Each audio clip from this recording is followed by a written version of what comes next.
The definition of independent clause can stand by itself, contain a subject and predicate, and make sense by itself, can be joined by using a semicolon or comma, and no need to be joined to any other clauses.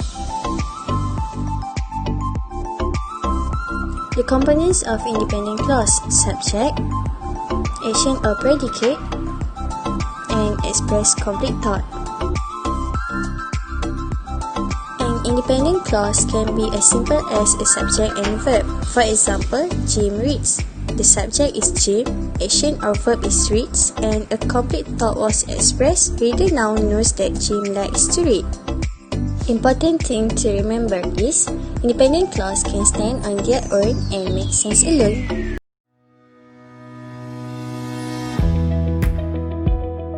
Next, we will learn about the differences between dependent and independent clause. Independent clauses are independent, which means that they do not have to rely on any other clause to create a complete thought.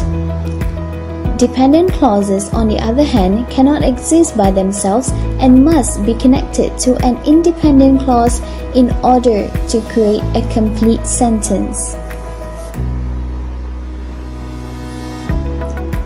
So basically, dependent clause depend on independent, and there are three types of it. The first one is adverbial dependent clauses, which modify or describe the main verb of the sentence.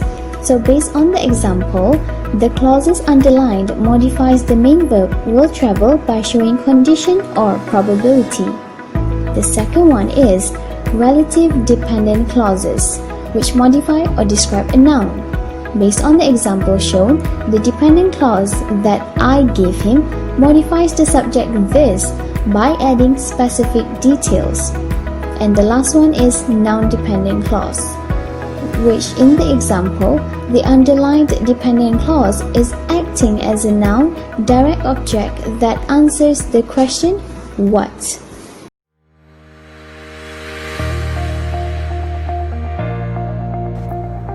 There are 3 tips for understanding independent clauses, and here are some of important tips to help you understand more about independent clauses. Tip number 1. Independent clauses must have at least one subject and one predicate. For example, Jack prefers to have bananas and peanut butter on his pizza instead of cheese and marinara sauce.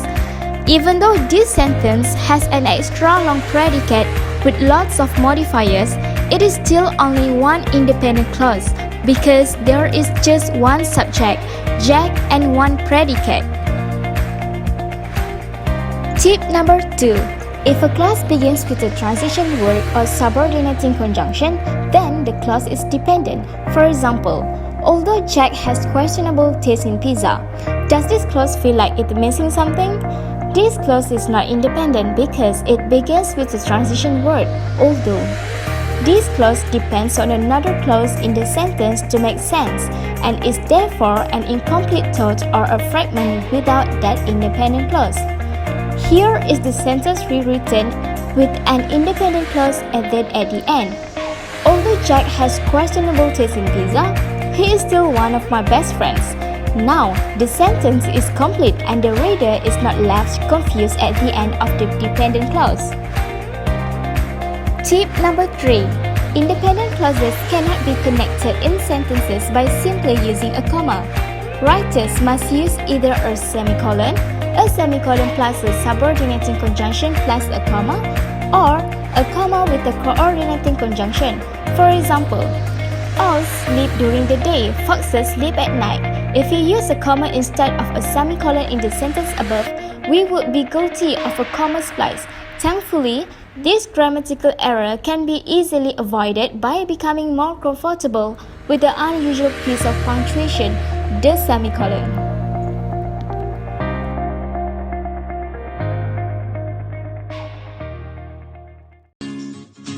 Hi guys, today I'm going to present to you guys 4 arrangement of basics elements of independent clauses. First is subject and intransitive action verb pattern. These are the example of subject and intransitive action verb. Second is subject and intransitive action verb and direct object. Requires an object in the form of a noun and pronoun to complete its meaning. Here's are the example given. Now we move to differences between direct and indirect object. We move to third sentence pattern, which is subject, transitive verb, indirect object, and direct object. Here's are the example given. Lastly, sentence pattern would be subject, linking verb, and subject complement. In the next slide, we will go through on how do independent clauses connect to other clauses in sentence. First, through the use of semicolon.